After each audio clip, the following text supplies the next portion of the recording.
Welcome to the Gaming Legacy Podcast, where we sit down with the giants of the industry to talk about their careers and their impact on gaming. For more than 30 years, Rob Goldstein has been a central figure for Las Vegas Sands. He was part of the opening team, along with Bill Widener and Brad Stone, recruited by Sheldon Adelson for the Venetian in Las Vegas. Venetian fundamentally changed Las Vegas from simply a gambling town to a city that welcomed meetings, conventions, and traditional tourism. Adelson then set his sights on Macau. In what would be considered a long shot, he won one of the 3 available licenses. The Sands Macau was built in 14 months and returned its total investment in the first year. But Adelson's visionary moment was the transformation of the Cotai region, a swampy wasteland, into what is today the Strip of Macau, with more than a dozen integrated resorts. Goldstein then engineered the sale of the shopping mall at the Venetian in Las Vegas to the tune of $800 million, fueling the company's next target, Singapore. Once again, LVS was victorious and built Marina Bay Sands, one of the most iconic buildings in all of Asia. When Adelson passed away in 2021, Goldstein took over as CEO. Last month, the company announced that he would be stepping down in March of 2026. He reviewed his fascinating career with me at the Sands campus in Las Vegas in November.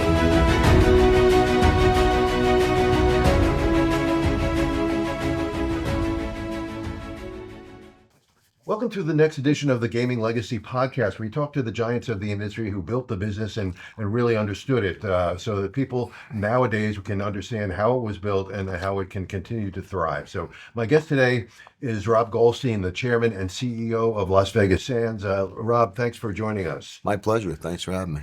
So we're going to talk about your career. We understand you're stepping down from this position I am. in early next year. So congratulations on what you've done with this company. It's been an incredible ride for you. Thank you. It has been. Very fortunate to be here, and has been a great 30 years.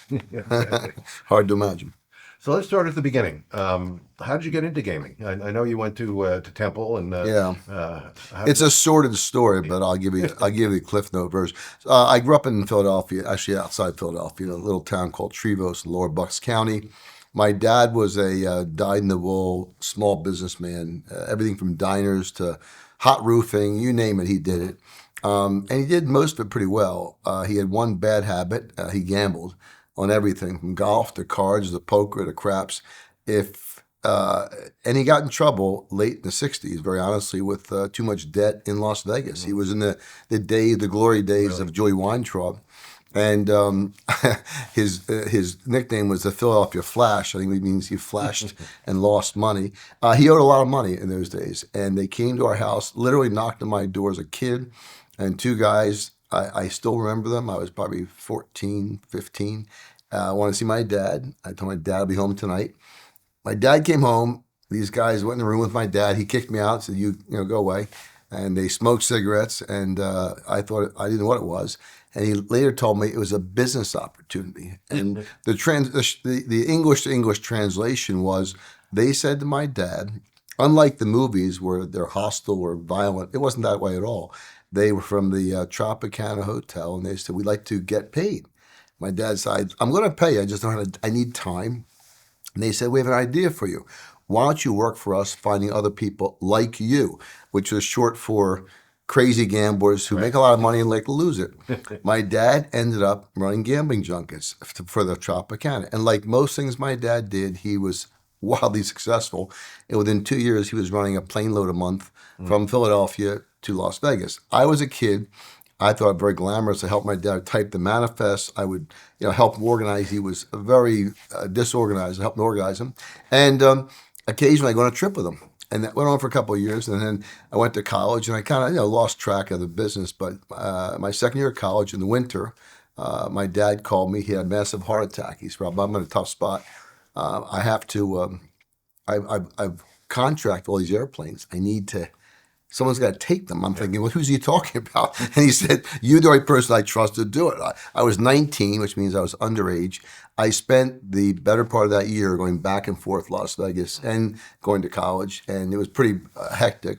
But I learned something. I could do a lot of things I didn't realize I could do as a 19-year-old kid. And what happened was, unfortunately for me, my dad passed away. I was in law school a few years later. My dad passed away. And like most gamblers, kids, there wasn't a lot of money left. In fact, we lost our house to foreclosure. And I said to my mother, I could do what Dad did if you want. She said, we need to make money. So I went to Las Vegas. I was 12, 23 years old. I knew the people there. I explained my predicament. They knew my dad. They knew me a little bit from the past. And they said, look, if you can do it, bring the game. We don't care. Well, I did it. And I did it for a couple of years. And I made a lot of money, bought back the house. I decided to then go on to finish law school and pass the bar exam. But I got a call one day from a guy named Neil Smythe, who was at that time at Caesar's Palace. And he called me into his office. And I was very excited, thinking, why would he want to talk to me? I'm just some kid that, ran. And I walked down there, he said, you're not Rob Goldstein. I said, yeah, I am. He said, no, he's an old guy. He runs junkets. I said, oh, that was my father. My dad passed away. I'm doing it. I said, why do you want to talk to me? He said, well, we want to find someone to help represent us. We're going to buy the old Brighton Hotel in Atlantic City, and we need someone to help us. And I said, no, I'm not doing that. I want to become a lawyer. I'm not touching. He said, why are you so averse to it? I said, well, the business in Las Vegas, it's a lot of tough guys out there, people I don't feel comfortable in. It's not what I want to do with my life. And he said, sit down, I want to talk to you. He explained to me, he said, have you ever heard of Michael Milken? I said, no idea who that is. And he explained the business is going to transition from this to that, licensing. He explained, and he was very interesting. And I was listening. I was fascinated by it. I got back in the car. I thought to myself, out of law school was paying those days about $12,000 a year to be a law clerk after passing the bar. He was talking about a lot more money than that. I thought, could this be something I should do? Maybe there's a real business beyond the gambling junkets. It never dawned on me to work in the casino business. Sure. And I took a job. He gave me a phone number, and the guy's name attached was Bill Widener.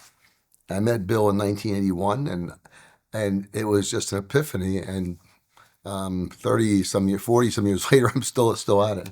And Bill and Steve Hyde spent the day with me in Atlantic City at the old Brighton Hotel, and that was my entree into gambling. Okay.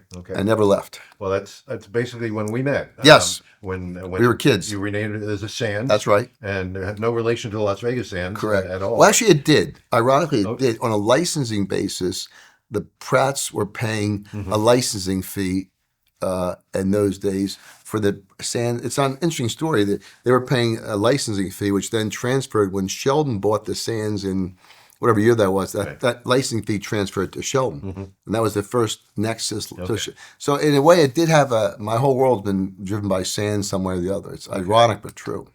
Well, in those days, the Brighton Hotel was struggling. That's true. What was it, the fourth or fifth casino to open in Atlantic City? And it was small. It wasn't on the boardwalk. Correct. Had terrible parking. All correct. It was brown with butterflies. Right. It was the businessman's hotel, and it didn't have any attractiveness to the gambler, and it was failing miserably. Right. And Jack bought it for, I forget, but it was losing, I think it was losing those days, 15, 20 million EBITDA a year.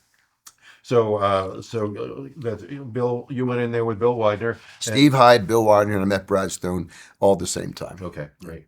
Steve Hyde is another legend. Steve Hyde was one of the nicest people in the whole world. Mm-hmm. Steve Hyde was superb in every way. He was a gentleman. He was bright. He was honest. Funny story: when Steve moved back to Las Vegas to run the Sands, because Bill was taking over the Sands, and Steve was moving back because they were struggling in Las Vegas. They had bought the Sands as well, right. And it wasn't going well. Steve called me in his office, and I'll never forget. He said, "Rob, I want you to take my house." Now, I didn't have money to buy. He had a big house in the country club in Atlantic City. And I started laughing. I said, "You must have me mistaken between has money." He said, No. I don't want you to buy the house. I want to give it to you to live in it free.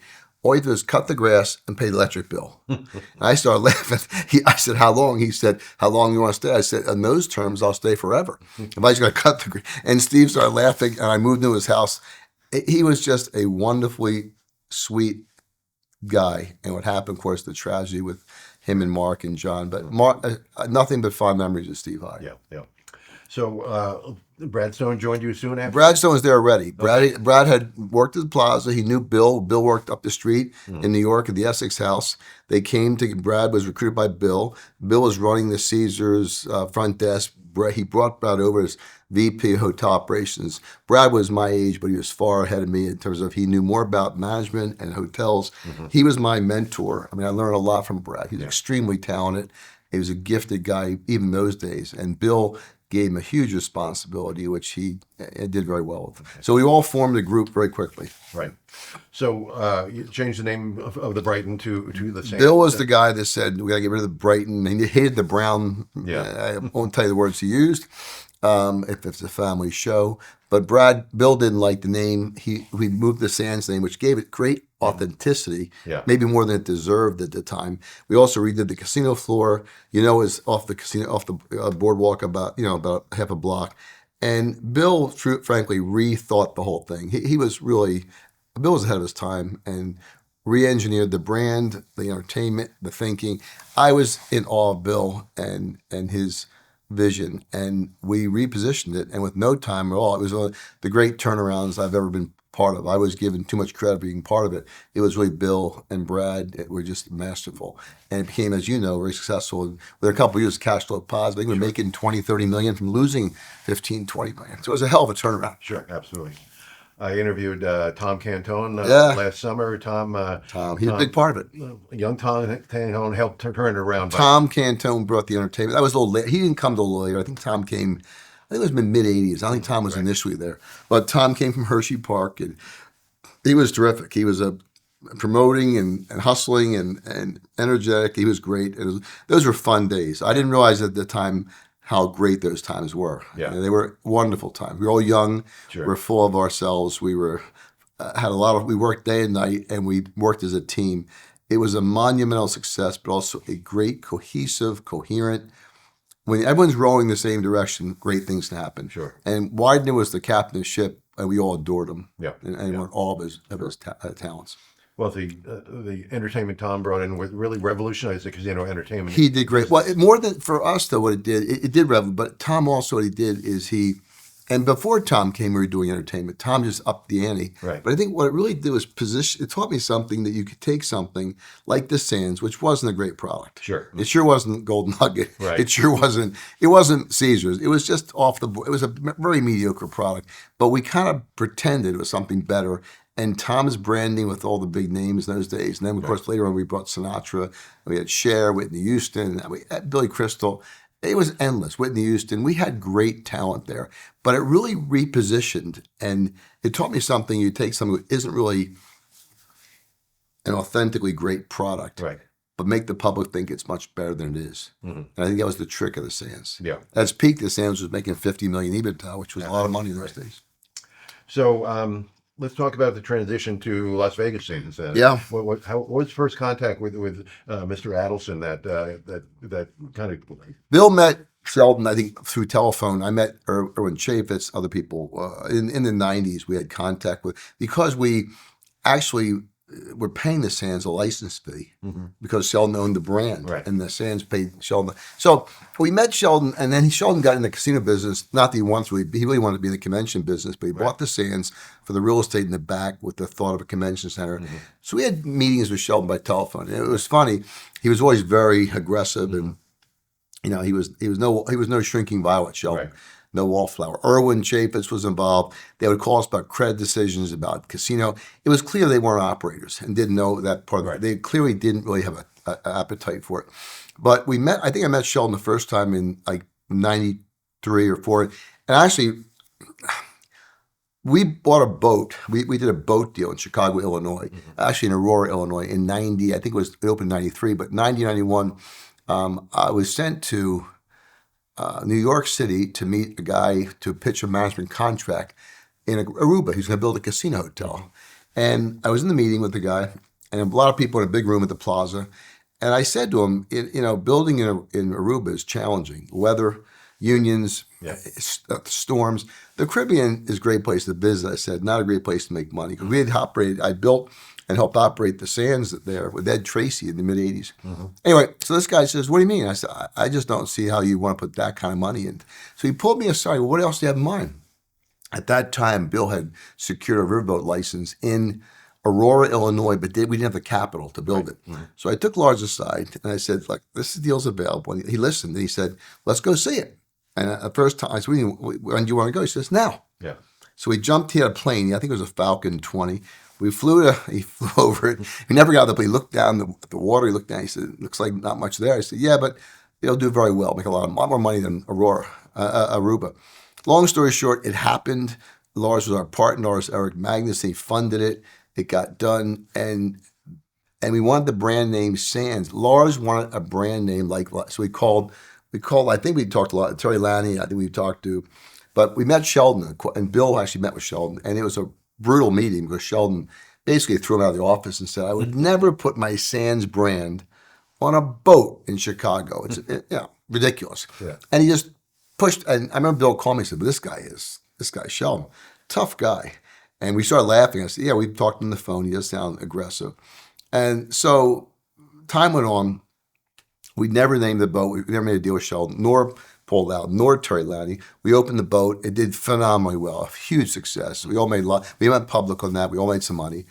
And subsequent to that, Bill comes to my office and says, I'll never forget, he said, "How bad do you want to be rich?" And I said, "Yeah, I've always want to be rich. I mean, what do you have in mind?" He goes, "Do you want to work for Sheldon Adelson?"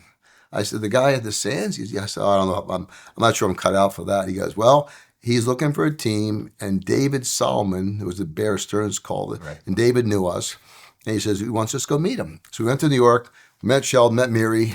I'm there at the Four Seasons. And I thought Sheldon was very interesting, very impressive. Miri was delightful. She was elegant. She was a doctor. She was very smart, Israeli. And I thought, these people are interesting, but I don't see myself. And Bill came back and said he wants to make a deal for you, myself, Bill, Brad, you and I. And Len D'Angelo, I think, was part of it, maybe Larry Cole. Right. Larry Cole passed. Lenny, in the end, didn't go. It was just the three of us. And I wasn't committed. Bill and Brad, they loved the idea of going to Vegas. And Sheldon had the land on the Sands. He wanted to build this monster hotel with a convention center. And I just wasn't sure. So I said, you guys go without me. Give me a week. And Sheldon called me at home. He said, "Listen, invest in your future. Buy a plane ticket. Come to Boston. Let's have dinner. I'd like to talk to you." Okay, why not? So I went to Boston, cold night. I'll never forget, he picked me up in an off-color Rolls Royce, like a light color. And we drove to some little Chinese restaurant, and it was fascinating. He ordered all these dishes. It was not a fan. It was a real down and dirty. Yeah. Like I grew up as a kid in Philadelphia, very mediocre food. But he was really chatty. I was just sitting there taking notes. Mm-hmm. And he finally said to me, "Don't you eat?" I said, "Yeah, I do eat, but I'm 38 years old. I'm trying to figure out if I bet on you or stay where I'm at, because I can stay where I'm at and make a lot more money than you're paying me." He said, "No, Rob, there's no money in salary. Whatever they pay you, it's nothing. The money's in equity." He said, "Do you want to be rich?" And I said, "This is a recurring theme I keep hearing." "Yes, I do." And I said, "Well, yeah." He goes, "Well, if you work for me, you'll make millions and tens of millions of dollars." He says, so I said, "That's a good idea." He said, "Then why don't you eat, put your pencil down, and just enjoy yourself, because you're going to be successful as hell with me. I feel you and I are going to work well together. I really feel a connection with you." I said, "Okay." So I ate dinner.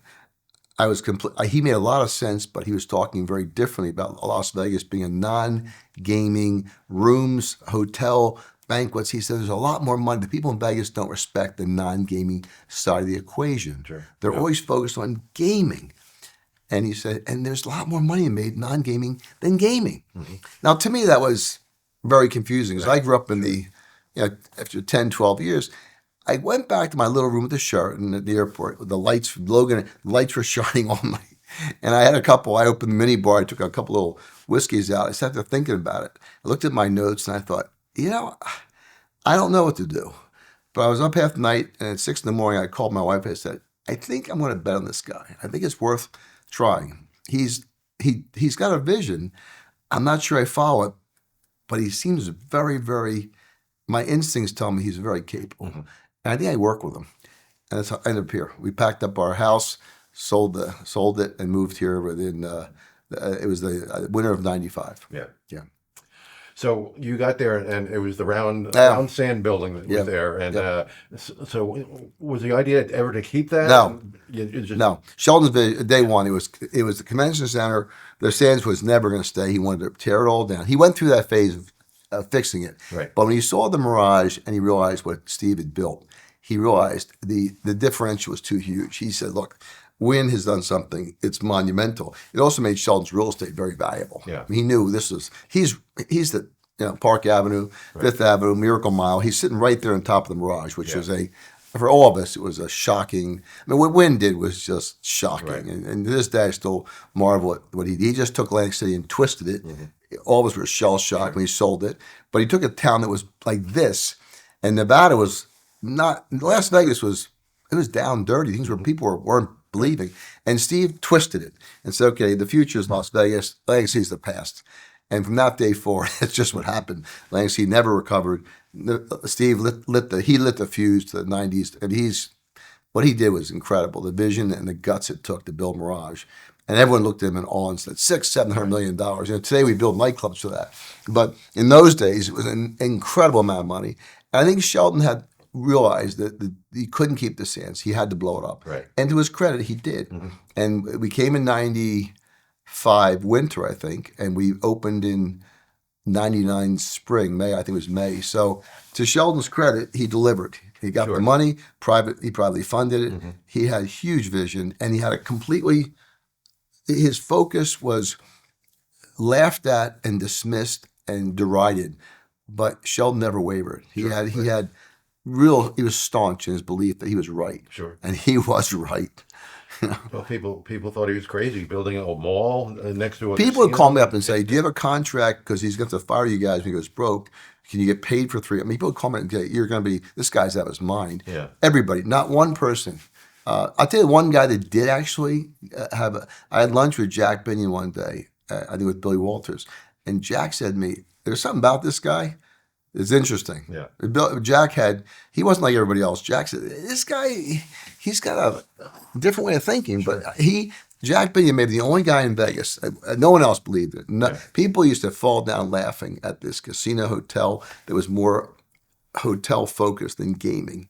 And until the day we opened, people used to walk in and say, "We'll buy this out bankruptcy. Sheldon's crazy." People say, "You guys aren't from here. Sheldon doesn't understand this. He understands trade shows. He's not a gaming person. It will fail for sure." I heard it from more people. Sure. And we opened, and of course the first 6 months it was painful, but once it turned the corner, people just came over the wall, and Sheldon's vision was vindicated, validated, and then emulated. Yeah. You know, I remember the opening. It was kind of chaotic. it was terrible. I remember the opening was we didn't have rooms done. My two recollections are Sophia Loren, we had to tell her, "We don't have a place for you to stay." She was going to cut the ribbon, open the gondola, and we had to tell her there was not a room for her. And she didn't believe it. She went, you could tell her face was like, "Huh?" But then she stayed at Caesars. Very gracious woman. Our son was there. They cut the ribbon. And that was the second thing, though, is we opened up. The place was jammed. The casino, we had no rooms. I think we had 1 or 2 restaurants. We had no retail. Yeah. Nothing was ready. And we walked out that night. We felt good about it because at least we're open. Right. We knew it was weird. Steve Wynn came over to me and uttered the wonderful line. He said, "You know, Rob, most people build them, then open them. You guys open them and build them." And for the first 6 months, it was tough. But in early 2000, we opened all the rooms. The tide turned, and then we had this huge quarter. And I got a call from a guy who remain nameless. He's still alive and well. And he said to me, "You know, you guys aren't playing fair." "What's that?"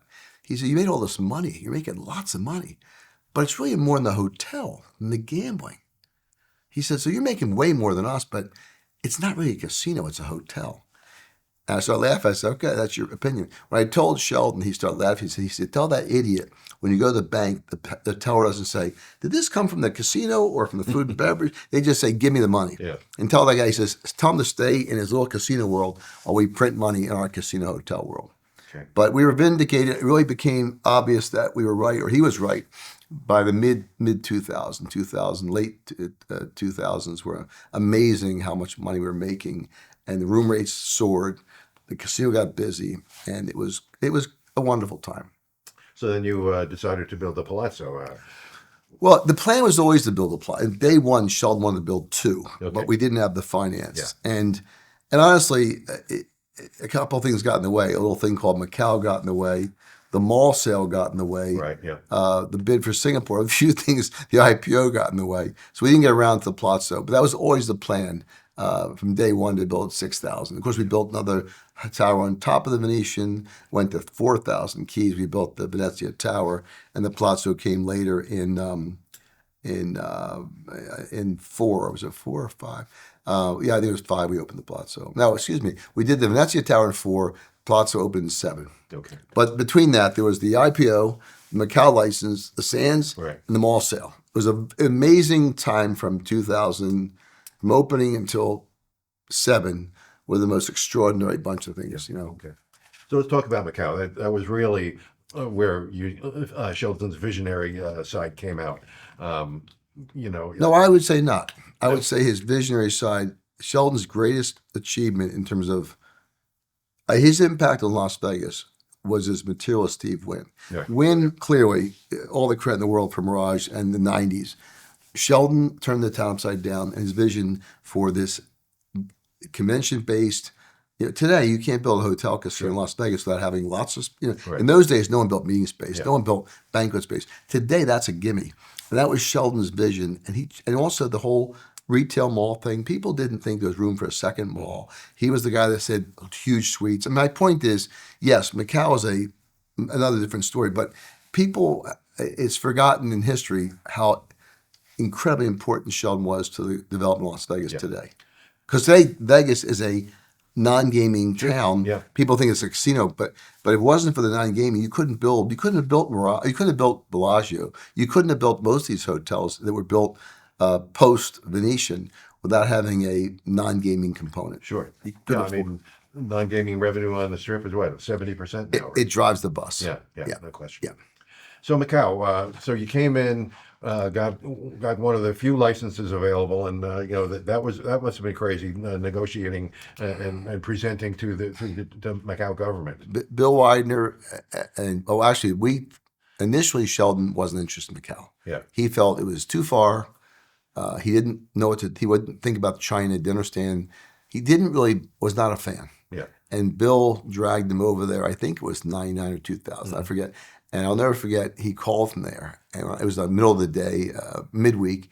And he said to Brad and it's like New Year's Eve here. It's amazing. We've been there many times. Sure. We knew it well. We were big fans of Macau. We were also in awe of Stanley Ho, what he achieved over the years. Macau, we've been there many times in the 80s. And I started going there in 81 first time. Yeah. And we knew the value of Macau. Sheldon didn't. Yeah. But once he got there, his eyes got very big.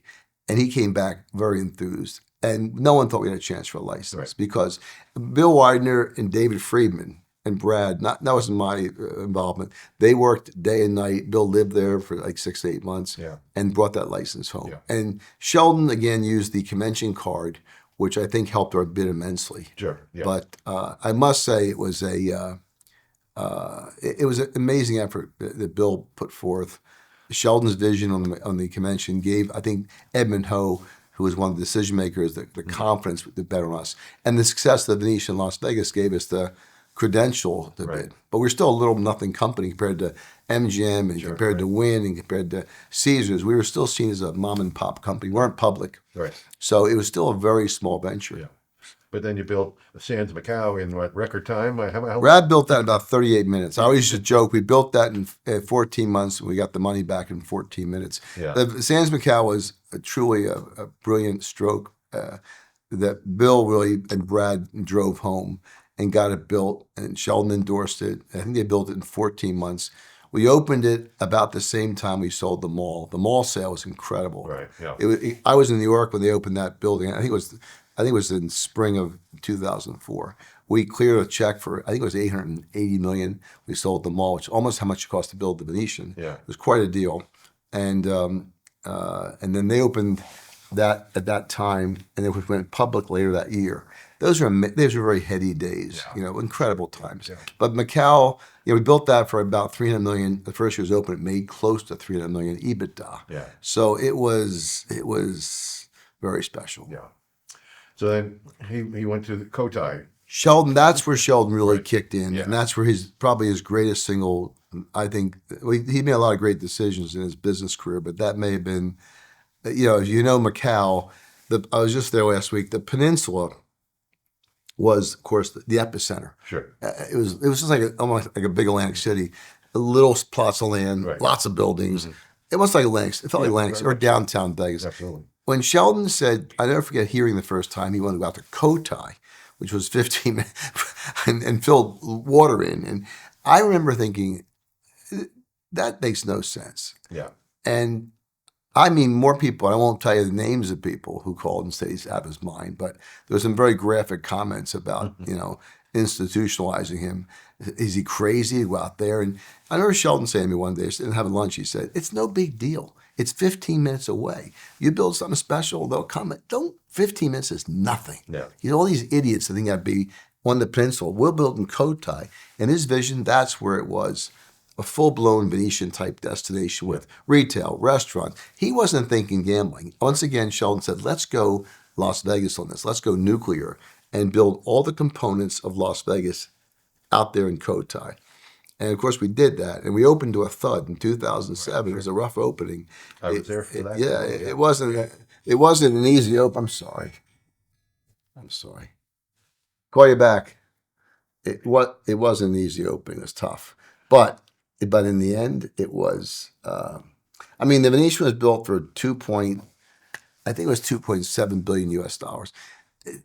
To date, I have to go back and do the numbers, but easily it's earned 25 billion US dollars. But when we did it, people thought this is crazy. No one to follow. Right. It was out there. I got like a phoenix rising, and one guy at the openings, who was working at MGM, said, "This is the biggest white elephant in the history." I said, I think it'll be the first place on our business to make $1 billion EBITDA. And he said, Rob, you're out of your mind. You've been hanging around Sheldon Adelson too long. I said, I hope so. And sure enough, it was a huge success, as you know. Sure. And then Cotai, tens of billions. Just what Wynn did, what Steve did in Las Vegas, he lit the fuse for development in the Las Vegas Strip in the 90s with Mirage. Sheldon did the same for Cotai in Macau. Mm-hmm. Once he lit the fuse, everybody, and today I don't know, what's been $50, $60 billion invested. I mean, talk about a visionary decision. That was, if it wasn't for Sheldon, all you have is these vertical 2-acre buildings with gambling and a couple of restaurants, no spa, no retail, no restaurants, no entertainment. You couldn't have done. That was a brilliant stroke. Yeah. There's a patch of land right behind the Venetian. It's a marsh, and that was the whole thing, though. That's what the whole thing looked like, right? That's right. Well, if you see the pictures of Cotai, it's all underwater. Yeah. There is no Cotai. Right. And that was the joke with Sheldon used to make. I mean, the government sold me a bunch of water. But, Brad Stone did amazing stuff with what his construction skills in Las Vegas and in Macau. This company couldn't have gotten where it's going without Brad Stone. I remember talking to him about building the Venetian over there. He said, fix all the mistakes I made in Vegas, and it's perfect over here. He did, though, for a guy who was not, it's funny. Sheldon always believed in keeping everything in-house. I did all the retail and the restaurants. Brad did the building. He just didn't believe in outsourcing. It was just great. We once had a meeting in Las Vegas with Sheldon Gordon and Mel Simon, and we told him about putting them all on the second level. And they both looked at me and said, Sheldon's the dumbest idea I ever heard. And he listened. And these guys were the guys behind the forum. They were considered, these were the guys, Mickey Mantle and Roger Maris, right? And when they walked out of the room, I thought we were dead with that second floor retail. I said, what do you want to do now, Sheldon? He goes, what do you mean? I said, you want to still build the mall? He goes, oh, yeah. I said, doesn't it bother those two guys they've been doing this for 50 years? He goes, Rob, they've been doing the same thing for 50 years. They're not used to doing new things. Yeah. They just build the same concept. They don't understand new concepts. Don't worry about it. We'll build them all. I walked out and I said to Bill, either he's the smartest guy or he's crazy. And Bill said, I think he's the smartest guy. And he was right about them all. Never looked back. It was a huge success. Sure. But Cotai was Sheldon's a pretty amazing moment. Okay. It showed the vision. Yeah. So next came Singapore. You had some heavy competition there. Yes. MGM was in, Caesars was in, Wynn was in. I think there was 30-some bidders for Singapore. Singapore was different though because we had some credentials by then. Right. We went public. The Venetian was a runaway success. It changed Las Vegas. Sheldon's reputation had soared, and so had ours as successful people. I think the Venetian in Macau and the success of Sands. We were no longer the new kids on the block. We sold the mall. People thought that was hilarious. How could you sell a mall for $800? We sold it for more than we paid for almost the whole building. We had gone from being the questionable characters to being people to be reckoned with, I think, by Singapore. And I think it was a surprise we won Singapore, but not a shock. Mm-hmm. Macau was a shock. Singapore by then, again, Bill went into overdrive. Sheldon, the vision again was convention-based. but also was design based for something very different than a themed hotel like we did in Vegas. It was meant to be something. The government in Singapore was incredibly insightful. They didn't want another themed. They want something new and authentic architecture, and Safdie delivered that. And of course, what's happened there is extraordinary. But we went through some very tough times, as you know. Went through the financial crisis, 08, 09, stopped construction in Macau, and the company just went under. So we went through the highest of highs in 4, 5, and 6, and 7, 8, 9 was a test of staying power. Right. Well, that's when the recession finally proved that casinos are not recession proof. Your stock went down. I think it was $1. Yeah. I went from being very wealthy to being not very wealthy, but our stock fell apart. We were a development company, and we stopped development. So we still were doing well in Vegas, but Vegas struggled. Macau shut down, and we were doing I think Cotai Central. Singapore shut down. It was a very trying time, horrible time. Yeah. For everybody. But for us especially, because we were still building the company. It was halfway done, and Macau was halfway done, and Singapore was nothing. So it was an incredibly difficult time with a lot of sadness. Yeah. How'd you get out of that? Well, as you know, Bill and Brad left. They left in, I think, 9. Why didn't you go with them? Well, I thought about going with them. I really did. I felt, though, the company had a lot more better days ahead. My good friend Aaron Arth and David Solomon, Goldman guys. David took me to breakfast one day or coffee one day at Starbucks. And we were supposed to spend for an hour. We spent a couple hours. And David said, look, Sheldon's going to come through this. This is a very special thing you've lived through, and I wouldn't abandon it. Bill had that relationship with Sheldon. It was sad what happened, and there's no way. It was sad to me, but Bill left, very emotional, very sad.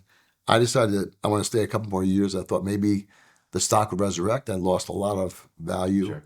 And Sheldon was very aggressive and asked me to stay, and made it worth my while financially, and I did. And of course, it was a great decision. Looking back on it all those years later, 15, 16, it was tempting to leave and start over again, but starting over is hard. Sure. What we did was catch lightning in a bottle. We caught Vegas right, we caught Singapore, Macau. To leave all that behind to start fresh, to me, was very challenging. And Sheldon, was always demanding, but he was always, for me, very fair. So I decided to stick around. Yeah. And I'm glad I did. Yeah, no question. So the building in Singapore, as you mentioned, the architecture was amazing. I was interviewing Michael Levin at the same time they were lifting the platform that went across the 3 buildings. And he was a little nervous about that, and so that must have been a time that you were nervous about that as well. I was nervous. I mean, it was designed by a world-class architect, Moshe Safdie. The design team was great. If anything, I thought the question was, how deep was the market? Yeah. And no one really knew at that time. There were a lot of people who were not sure Singapore, because of the distance from China, Hong Kong, and a lot of people didn't believe Singapore there's only a 5 million person population. Right. A lot of people didn't. You had to actually pay to get in it if you. Yeah, well, that was the funny. I was in a room one time, and Sheldon and Bill called me, and they said they want to charge $100 sing to get in the casino, which foreign to our thinking. Right. Charge to get into a casino. Yeah. I've never heard that before. So I called Larry Chu, who was the head of our sales and marketing, and knew that part of the world. I said, Larry, what do you think? He said, nothing, no problem. Why? He said, it's like going to the movies, entertainment. It's like buying a candy bar, a pack of cigarettes. It doesn't matter. And he was right. He was spot on. I said, called him back, said, Larry's convinced and it never did matter. Those who want to gamble, it seems it's foreign to our thinking as Americans with the way we think about casino. But actually, it was very smart. The Singapore government might be one of the most insightful, interesting governments to work with, because besides having integrity, they've also got huge insight. Okay. Very smart. Yeah. And that was for us, that was a shock. In retrospect, it didn't matter at all. Mm-hmm. And Safdie's building delivered beautifully. Yeah. And then once we opened, it was a good business. But what's happened the last few years post-COVID, it's become an incredible business. Yeah. It's probably be the first casino It will make $3 billion EBITDA at some point in the future. Okay. Well, you just announced an $8 billion expansion there. What does that entail? It entails more of the same. It's a new building. It's not meant to be an expansion, meant to be a brand new, one of a kind, probably 500 plus keys. Very special building, but it has to be special with that kind of money. And probably the best suites in the world, a smaller casino. But this is a very elite, very special customer base we're focusing on. And obviously, at $8 billion capital, you're not looking to sell rooms. It's casino driven, obviously. You can't charge enough for the rooms to make that work. Yeah, sure. Yeah. So, how is a meeting and convention business there and what you expected it to be? It's better. Yeah. But the truth is, our focus there is casino. We have the space for the mice. We push a lot of the rooms out to other people in our neighborhood, and they benefit. We benefit. But the truth is, our focus in saying it's a casino first. We make a lot of money in retail. And yes, there's huge convention demand. Problem is, we can't afford to sell with the kind of casino business we're doing. Our focus is casino first and room sales second and conventions third. And so a lot of the convention demand is pushed out to others who benefit in the neighborhood from our convention space, which benefits them and benefits the government. Everybody wins, and we get to sell more casino space. Okay. Yeah. Let's talk about the U.S. market. You no longer have any properties here, but and actually pulled out of New York. I thought you had a great chance there on Long We Island. would have won New York. Not a good chance. We would have won. Yeah. Yeah. What was the reason you pulled out of there? There's a lot of reasons, and look, the U.S. is a complicated place right now. Saturation, although it's not a problem in New York, is a problem in most places. But think about it. When we started 1,000 years ago, when I first was in law school, helped my father, there was one place in the entire United States you make a bet. It was Nevada. Yeah. Then Atlantic City happened in the late 70s. Today, between online, Indian, land-based casinos, the new betting with Kalshi, it's sports betting, lotteries. There's endless ways to gamble, and so the U.S. I think faces real saturation concerns in most jurisdictions. I don't think New York has that problem at all, but I think in New Jersey, obviously, in Michigan, a lot of places now, what we grew up doing is probably irrelevant. Yeah. I don't think you'll ever see large casino hotels built again of scale, except for Las Vegas, because this market will protect you. But as long as online, Indians, sports, it's too much competition for the dollar, the gambling dollar, and the capital spend's too great. So I think most casinos built are going to be smaller, regional, if at all. Yeah. It's going to get tougher to see. The world we lived in is gone. Yeah. We're dinosaurs in terms of that era is over. Right. Yeah. So you've been active in Texas. You think Texas is still an interesting market? It's interesting, but has the same dilemma the rest of the. I mean, it's not immune from. Sure. Okay, how many are going to build down there? Right, yeah. First of all, they have to want it. They haven't even voted for it. So until they vote for it, it's irrelevant, I think. But when they do, if they ever vote for it, then the question becomes, okay, how many are there? Right. There's the Indian issue down there, okay? Sure. There's going to be an online issue down there. It's a great market, but how much can you spend in a market where online is going to probably get there, inevitably? Indians can get there, so that's another market to compete with. And then they might have as many as 12 licenses, I've been told. Yeah. So in my mind, there's a lot of confusion what's going to happen in Texas. No question. It's the only last great market, maybe after New York. Right. New York is special because only going to be 3 licenses. Yeah. Okay. So let's talk about Sheldon. As we were saying, is definitely a visionary, but he was tough to work for. I remember before you guys came on board, Steve Norton worked for him. Phil Bryan became a Buddhist monk after he worked for him. Did he? Is that true? I don't know. I know he went to some kind of seminary. But how difficult was he to work for? He was demanding. He was challenging, but he also was very humorous. I think if you work for Sheldon, someone said to me, you had to always be on your toes and be very alert and be very cognizant, no matter how familiar you got with Sheldon. And I felt that way too. He's my neighbor for years. We talked every night for years. But Sheldon was tough. But one thing about him, I thought, if you had a different opinion, you could voice it. Unlike a lot of people, if he said red and you said black, he didn't mind as long as you had a good reason. Now, if you had a bad reason, he would get very upset. But if you had a good reason, he listened. He was a good listener, and he always took input. Sheldon knew how to listen. He knew how to take counsel. If you're looking to be someone who just says everything you said was great, he's not your guy. Him and I had some. He wanted to go to Spain years ago. I thought it was an incredibly bad idea, and he once threw me out of a boardroom. He told me, "You're not positive. You got to leave." And he called me later. I said, "You don't have to apologize. You're just wrong. I'm not going to sit here and tell you you're wrong. It's the dumbest thing I ever heard, this Spain thing." And we fought about it. He eventually changed his mind, I guess. But I like the fact that Sheldon, you could argue. There's a lot of people of his level that you can't have an opinion. Sure. Sheldon was really tough, but he was really smart. He had great instincts. But like all people, he was wrong sometimes. Sure. Just simply not right. But when you told him that, you gave him your reasons for it, he was willing to listen, which I thought was a very odd quality. Having said that, he was a giant. His decisions in Las Vegas have left a indelible mark on this market. Macau, he talked about. Singapore. This guy had a huge impact on this industry. Huge. I put him there with the other giants like Steve Wynn and honestly, Krikorian. These guys were giants, and they saw things that other people didn't. I'm still a big fan of Steve Wynn's, always have been. But those guys are in short supply today. You don't see that kind of vision and commitment, and it's kind of sad. Yeah. The world I grew up in, I think, is not.